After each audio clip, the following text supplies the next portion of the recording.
हया एक शरीफ और मजहबी मुस्लिम लड़की थी। वह एक छोटे से कस्बे की रहने वाली थी और हाल ही में एक नर्सिंग कॉलेज में दाखिला लिया था। उसके वालिद बचपन में ही इंतकाल कर गए थे और अब वह अपनी माँ और दो छोटे भाइयों के साथ रहती थी। घर की हालत बहुत तंग थी, लेकिन हया का इरादा मजबूत था। वह नर्स बनकर अपनी माँ को सुकून देना चाहती थी। नर्सिंग कॉलेज शहर के बड़े इलाके में था। वहां पहुंचने के लिए उसे हर रोज दो बसें बदलनी पड़ती थी। कॉलेज की इमारत तो नई थी, लेकिन वहां का माहौल कुछ अजीब सा था। लड़कियां अक्सर खामोश रहती, किसी से खुलकर बात नहीं करती। हया को यह सब देखकर थोड़ा हैरत हुई। पहले ही हफ्ते में हया की मुलाकात कॉलेज के सबसे पुराने और सीनियर टीचर प्रोफेसर कामरान से हुई। उम्र में तकरीबन 55 साल के कामरान साहब का नाम कॉलेज में बहुत इज्जत से लिया जाता था। मगर हया ने उनकी नजरों में कुछ अजीब सा पाया, जैसे कि उनकी नजरें सिर्फ उसकी पढ़ाई पर नहीं बल्कि उस पर भी थीं।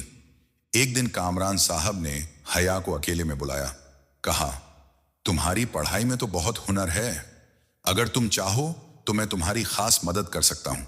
क्लास के बाद अकेले में गाइड करूंगा। हया को उनकी बातों में कुछ अजीब सी नीयत महसूस हुई। उसने शराफत से मना कर दिया, शुक्रिया सर, लेकिन मुझे सब कुछ क्लास में ही समझ आ जाता है। कामरान साहब ने मुस्कुराकर कहा, देख लेना, यह कॉलेज उतना सीधा नहीं है जितना दिखता है। कभी जरूरत पड़ी तो याद रखना। हया को उनकी मुस्कान में एक साया सा लगा। उस रात वह बहुत बेचैन रही। क्या हया चुप रहेगी या कुछ कदम उठाएगी? आगे क्या होगा? लेकिन वीडियो में आगे बढ़ने से पहले आप वीडियो को लाइक एंड चैनल को सब्सक्राइब जरूर कर लें। दोस्तों, ऐसी वीडियो बनाने में बहुत ज्यादा मेहनत लगती है, तो चैनल को सब्सक्राइब करके ही आगे बढ़े। आइए देखते हैं ये वीडियो। हया को अब यकीन हो चुका था, कामरान साहब की नीयत ठीक नहीं थी, मगर वह सिर्फ शक के आधार पर किसी को दोष नहीं देना चाहती थी। उसे पता था कि अगर उसने बगैर सबूत कोई इल्जाम लगाया तो उल्टा उसी की इज्जत दांव पर लग सकती है। उसने फैसला किया, अब वो चुप नहीं रहेगी, लेकिन समझदारी से कदम उठाएगी। अगले दिन कॉलेज जाने से पहले हया ने अपने पुराने मोबाइल में एक छोटी सी रिकॉर्डिंग ऐप डाउनलोड की। उसने अपने दुपट्टे के कोने में मोबाइल छुपाया और रिकॉर्डिंग चालू कर दी। वह तय कर चुकी थी कि अगर कामरान साहब ने दोबारा वही हरकत की तो वह उसकी आवाज और बातें रिकॉर्ड कर लेगी। कॉलेज में उस दिन कामरान साहब ने फिर से वही कोशिश की। हया, मेरी किताबों का सेट तुम ले जाओ, लेकिन वो मेरी स्टाफ रूम में है, आकर ले लो। हया समझ गई, ये उसी जाल का हिस्सा है। वह हिम्मत करके उनके पीछे स्टाफ रूम तक गई।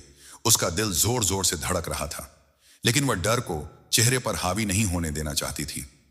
स्टाफ रूम में कामरान ने दरवाजा अंदर से बंद कर दिया।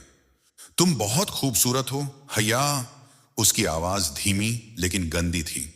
तुम्हारे जैसे लड़कियां अगर साथ दें तो आगे बढ़ना आसान हो जाता है। समझ रही हो ना मेरी बात? हया कुछ नहीं बोली, बस सर झुकाकर सुनती रही। उसकी रिकॉर्डिंग चालू थी। मैं तुम्हें क्लास टॉप करवा सकता हूं, बस थोड़ा सा कॉपरेशन चाहिए। हया ने बहुत बर्दाश्त किया और फिर जैसे ही उसने अपनी हद पार करने की कोशिश की, वह तेजी से पीछे हटी। बस बहुत हो गया सर, हया ने गुस्से से कहा, आपकी हर बात रिकॉर्ड हो चुकी है। कामरान साहब एक पल को सन्न रह गए। उनके चेहरे का रंग उड़ चुका था। हया ने मोबाइल निकाला और रिकॉर्डिंग बंद की। अब देखिए ये रिकॉर्डिंग कहां तक जाती है, कॉलेज प्रिंसिपल तक, पुलिस तक या न्यूज चैनल तक। कामरान साहब हड़बड़ा गए। बच्ची हो तुम, गलत समझ रही हो। हया ने उसकी आंखों में देखकर कहा, नहीं सर, मैं अब बच्ची नहीं, हिम्मत वाली औरत बन चुकी हूं। हया जानती थी कि उसके पास एक रिकॉर्डिंग है, लेकिन सिर्फ एक बार की बातचीत का सबूत शायद काफी ना हो। अगर उसने यही पेश कर दिया और कॉलेज प्रशासन ने मामले को रफा दफा करने की कोशिश की तो क्या होगा? उसने ठानी, अब वह 2 दिन तक और चुप रहेगी, लेकिन हर हरकत पर नजर रखेगी। उसने मोबाइल की मेमोरी बढ़ाई और हर दिन कॉलेज जाते वक्त उसे चालू करके अपनी पोशाक में छुपा कर रखने लगी। अब वह हर उस लड़की से बात करने की कोशिश करती जिसे कामरान साहब अक्सर बुलाते थे। कई लड़कियां झिझकती थीं, लेकिन एक दिन उसे नर्सिंग सेक्शन की एक लड़की समीना ने धीरे से कहा, तुम्हें भी बुला लिया क्या? उन्होंने मुझे भी बहुत बार परेशान किया है, मगर मैं डर गई थी। हया ने समीना को अकेले में ले जाकर सारी बात बताई और फिर मोबाइल से अपनी रिकॉर्डिंग सुनाई। समीना की आंखों में आंसू थे। मैं भी गवाही दूंगी, वो हमारी इज्जत से खेल रहे हैं। अगले दिन हया ने रिकॉर्डिंग चालू रखी। इस बार उसने समीना को जानबूझकर स्टाफ रूम के बाहर बैठाया और खुद अंदर चली गई। जैसा कि सोचा था, कामरान साहब फिर वही बातें दोहराने लगे, मगर इस बार वो और भी बेफिक्र और बेहया हो गए थे। तुम भी उस समीना की तरह डर जाओगी क्या, या समझदारी दिखाओगी? हया ने फिर सब कुछ चुपचाप रिकॉर्ड किया और जब बाहर आई तो समीना ने उसकी हिम्मत को सलाम किया। अब हया के पास 3 रिकॉर्डिंग थी।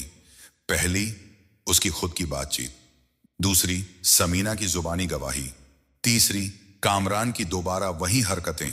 अब शिकंजा कसने को तैयार था। अब हया के पास न सिर्फ सबूत थे बल्कि एक मिशन भी था। हर उस लड़की के लिए इंसाफ जो सालों से कामरान साहब की गंदी नजरों और हरकतों का शिकार हुई थी। अगले कुछ दिनों में हया ने कॉलेज की कई लड़कियों से बात की। पहले तो लड़कियां घबरा गईं, मगर जब हया ने उन्हें रिकॉर्डिंग सुनाई और समीना को साथ लाकर उनके सामने खड़ा किया तो उनकी आंखों में भी चुप्पी की जगह गुस्सा आ गया। अगर तुम अकेली खड़ी हो सकती हो तो हम सब क्यों नहीं, एक लड़की ने कहा। 3 दिन के भीतर हया ने करीब 9 लड़कियों को इकट्ठा कर लिया। सबका दिल जला हुआ था, लेकिन अब उनमें आवाज उठाने की हिम्मत थी। उन्होंने एक रणनीति बनाई। कॉलेज की असेंबली में सभी लड़कियां एक साथ खड़ी होकर पूरे कॉलेज के सामने सच्चाई बयान करेंगी। और वो दिन आ ही गया। कॉलेज की असेंबली हॉल में सब छात्राएं और शिक्षक मौजूद थे। कामरान साहब मंच पर बैठे थे, हमेशा की तरह एक नकली इज्जत की चादर ओढ़े। हया आगे बढ़ी, हाथ में मोबाइल और पीछे 9 बहादुर लड़कियां। उसने माइक पकड़ा और कहा, आज मैं सिर्फ एक नर्सिंग स्टूडेंट नहीं, एक लड़की हूं जिसने सब कुछ सहकर चुप रहने से इनकार कर दिया है। इस कॉलेज के सीनियर शिक्षक कामरान साहब ने हमारे साथ जो किया, अब वो राज नहीं रहेगा। फिर उसने रिकॉर्डिंग चला दी। हॉल में सन्नाटा छा गया। कामरान साहब के गंदे शब्द, उनकी बेहयाई सबके कानों में गूंज उठी। लड़कियां एक के बाद एक सामने आईं और कहा, हम सब उनका शिकार बने हैं, लेकिन अब हम शिकार नहीं, आवाज हैं। कॉलेज में बवाल मच गया। कई शिक्षक शर्म से सिर झुकाए खड़े थे। कॉलेज असेंबली में जैसे ही हया ने सच को उजागर किया, कॉलेज में टहलका मच गया। छात्राएं हया के पीछे खड़ी थीं, लेकिन कॉलेज मैनेजमेंट की तरफ से कोई ठोस कार्रवाई नहीं हुई। कुछ लोग चुप थे और कुछ इज्जत बचाने के नाम पर मामले को दबाने की कोशिश में लग गए। उसी शाम हया को एक अननोन नंबर से कॉल आया। बहुत बहादुर बन रही हो हया, आवाज में झर था। तुम्हें नहीं पता मैं कौन कौन से दरवाजे बंद कर सकता हूं। तुम न सिर्फ कॉलेज से निकाल दी जाओगी, बल्कि तुम्हारे भाइयों की पढ़ाई, तुम्हारी मां का इलाज, सब कुछ बर्बाद हो जाएगा। हया समझ गई, यह कामरान साहब की आवाज थी। अगर तुम कल तक माफीनामा नहीं लिखती तो मैं वो करूंगा जिसका अंजाम बहुत बुरा होगा। हया का दिल धड़क रहा था, लेकिन उसका ईमान और हिम्मत उससे भी ज्यादा मजबूत थे। उसने मोबाइल का स्क्रीन रिकॉर्ड ऑन किया था। हर शब्द रिकॉर्ड हो चुका था। उसी वक्त समीना उसके पास आई। हम सब साथ हैं, चाहे जो हो जाए, अब पीछे नहीं हटेंगे। लेकिन उस रात कुछ अजीब हुआ। हया के घर के बाहर एक काला स्कूटर घूमता रहा। किसी ने दरवाजे पर एक कागज भी फेंका था। जान बचानी है तो चुप हो जाओ, आखिरी चेतावनी है। अब हया समझ गई थी, यह सिर्फ एक बदनीयत टीचर की हरकत नहीं, बल्कि एक बड़ी साजिश है। लेकिन अब हया सिर्फ शिकार नहीं, मुकाबला बन चुकी थी। धमकी भरी कॉल, घर के बाहर घूमती परछाइयां और दरवाजे पर छोड़ा गया कागज, ये सब हया को डरा नहीं पाए, बल्कि उसे और मजबूत बना गए। अब वो सिर्फ एक इंसाफ चाहने वाली लड़की नहीं थी, अब वो सच को उजागर करने वाली मशाल बन चुकी थी। एक शाम वो लाइब्रेरी में बैठी थी। उसका ध्यान कॉलेज के पुराने न्यूज आर्काइव्स पर गया। उसने कॉलेज की 10 साल पुरानी रिपोर्ट्स निकाली। कुछ घंटों की तलाश के बाद उसे एक छोटी सी न्यूज क्लिपिंग मिली जिस पर धूल जमी थी। 2017 नर्सिंग डिपार्टमेंट की छात्रा की आत्महत्या, कोई सबूत न मिलने पर मामला बंद। उसका दिल कांप उठा। उसने उस छात्रा का नाम देखा, राफिया खान। हया को शक हुआ, कहीं यह भी कामरान साहब की ही करतूत तो नहीं थी। उसने शहर की पब्लिक लाइब्रेरी में जाकर और अखबार खंगाले। वहां उसे एक और रिपोर्ट मिली। 2015 में भी एक छात्रा ने कॉलेज छोड़ दिया था, कारण नहीं बताया गया। अब शक यकीन में बदलने लगा। हैया ने समीना की मदद से सोशल मीडिया और पुराने स्टूडेंट फोरम्स पर इन नामों को सर्च किया। घंटों की कोशिश के बाद उसे राफिया की एक पुरानी दोस्त का प्रोफाइल मिला, जीनत। हैया ने तुरंत मैसेज किया, मैं हैया हूं, इस वक्त नर्सिंग स्टूडेंट। राफिया आपकी दोस्त थी, मैं उसके लिए इंसाफ चाहती हूं, क्या आप मुझसे बात कर सकती हैं? कुछ देर बाद जीनत का जवाब आया, मैं जानती थी कि एक दिन कोई ना कोई आएगा। राफिया ने जो सहा वो बहुत डरावना था, और हां, उसका नाम कामरान ही था। हैया की आंखों में आंसू थे। ये अब सिर्फ उसकी लड़ाई नहीं रही। हैया ने राफिया की आत्महत्या की पूरी फाइल इकट्ठा की, पुराने न्यूज कटिंग्स, जीनत की चैट के स्क्रीनशॉट, कॉलेज की स्टाफ लिस्ट जिसमें कामरान का नाम उस वक्त भी था, और सबसे अहम, अपनी रिकॉर्डिंग्स। अब समय था कानूनी दरवाजा खटखटाने का। समीना के चाचा एक वकील थे। हैया ने उनसे मुलाकात की और सब कुछ विस्तार से बताया। उन्होंने बहुत ध्यान से सबूतों को देखा और बोले, यह केस सिर्फ सेक्सुअल हैरेसमेंट का नहीं, एक पुरानी मौत के इंसाफ का है। अगर सही से लड़ा जाए तो कामरान जैसे भेड़िए हमेशा के लिए सलाखों के पीछे होंगे। हैया ने राफिया की आत्महत्या की दोबारा जांच करवाने की याचिका दायर की, एक लीगल रीओपन केस की दरख्वास्त। कुछ ही हफ्तों में केस की सुनवाई की तारीख मिल गई। कोर्ट में हैया ने जीनत को गवाह के तौर पर पेश किया। जीनत ने गवाही दी कि राफिया किस मानसिक स्थिति से गुजर रही थी और कैसे वो कामरान से डरती थी। हैया ने रिकॉर्डिंग्स को पेश किया जिसमें कामरान की असलियत और धमकियां साफ थीं। अदालत में सन्नाटा था। जज ने सबूतों की गंभीरता को देखते हुए कामरान को तुरंत पूछताछ के लिए तलब करने का आदेश दे दिया। कॉलेज प्रबंधन भी अब बेकाबू हो चुका था। मीडिया में खबरें चलने लगी थीं। नर्सिंग कॉलेज में छुपी शर्मनाक सच्चाई, एक मासूम आत्महत्या और वर्षों की खामोशी का खुलासा।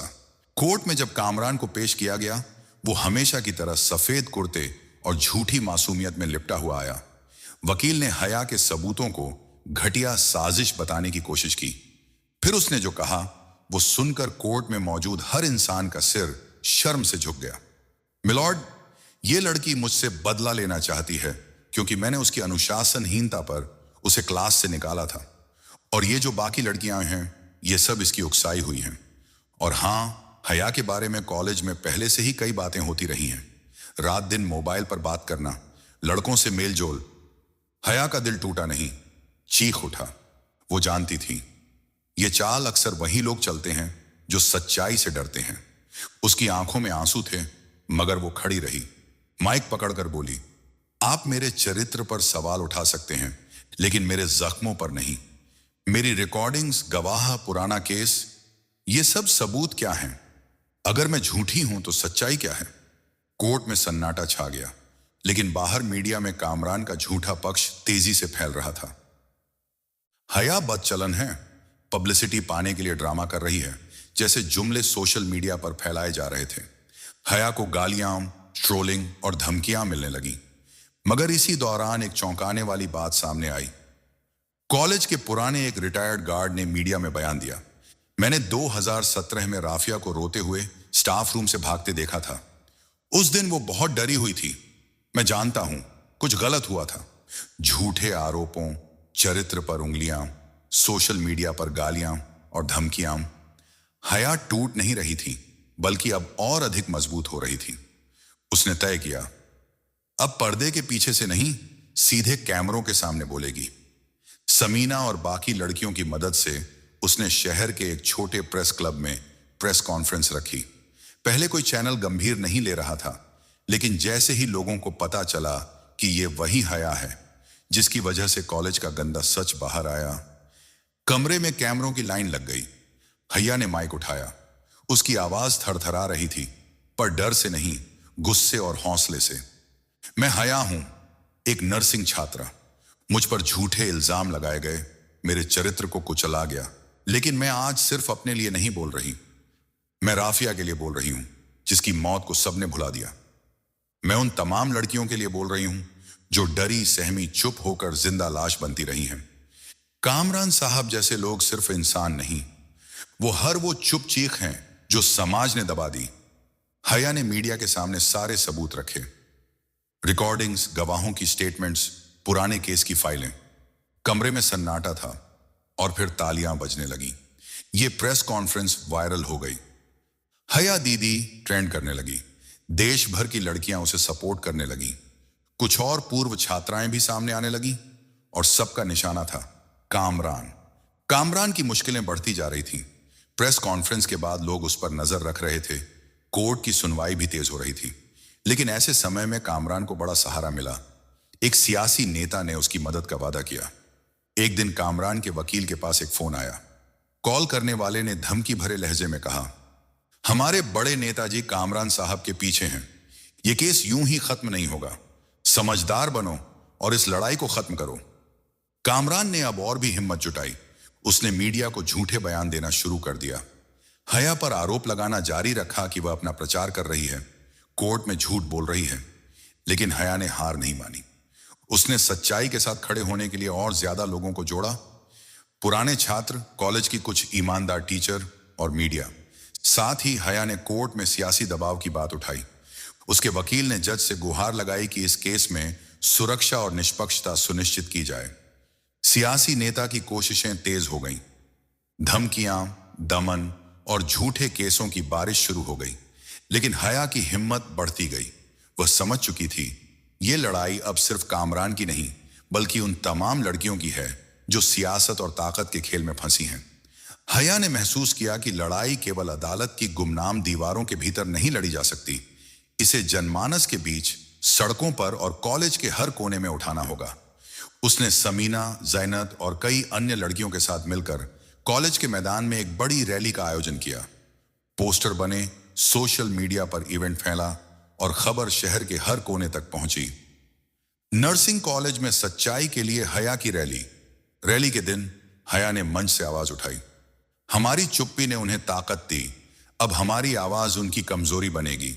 ये सिर्फ मेरा संघर्ष नहीं, ये हर उस लड़की की लड़ाई है जो डर के मारे चुप रही। हजारों छात्राएं, शिक्षक और परिवार वाले वहां मौजूद थे। सबने नारे लगाए, हक के लिए आवाज, सुनो हमारी पुकार, कामरान बाहर। मीडिया ने इस रैली को राष्ट्रीय स्तर पर कवर किया। हया की बहादुरी और हजारों की ताकत ने कामरान और उसके समर्थकों को हिला दिया। कॉलेज प्रशासन भी दबाव में आ गया था और कोर्ट में केस को तेजी से निपटाने का आदेश मिला। कोर्ट में सबूत इतने मजबूत थे कि कामरान को बचाना मुश्किल हो गया। वकीलों ने बहस की, झूठे दावे किए, लेकिन हया की हिम्मत, गवाहों की सच्चाई और रिकॉर्डिंग्स ने सब कुछ साफ कर दिया। जज ने कहा, कामरान अहमद को दोषी पाया जाता है। इस अदालत का फैसला है कि उसे सजाए कैद और जुर्माने के साथ तुरंत जेल भेजा जाए। यह फैसला समाज में महिलाओं की सुरक्षा और सम्मान के लिए एक मिसाल होगा। हया के चेहरे पर खुशी और राहत की चमक थी। वह जानती थी कि यह लड़ाई बड़ी थी, केवल राफिया के लिए नहीं, बल्कि हर उस लड़की के लिए जो डर के साए में जी रही थी। कॉलेज में नया माहौल बना, सुरक्षा के लिए कदम उठाए गए, छात्रों के लिए हेल्पलाइन शुरू हुई और अब किसी भी तरह के उत्पीड़न पर सख्त कार्रवाई होती थी। हया की कहानी पूरे इलाके में प्रेरणा बन गई। उसकी बहादुरी ने कई और लड़कियों को आवाज दी और सबसे बड़ी बात, हया ने दिखा दिया कि सच्चाई और हिम्मत से बड़ी कोई ताकत नहीं होती। दोस्तों, इस वीडियो में इतना ही। अगर आपको यह वीडियो पसंद आया हो तो वीडियो को लाइक, शेयर और सब्सक्राइब करना ना भूलें। मिलते हैं अगले एपिसोड में। तब तक के लिए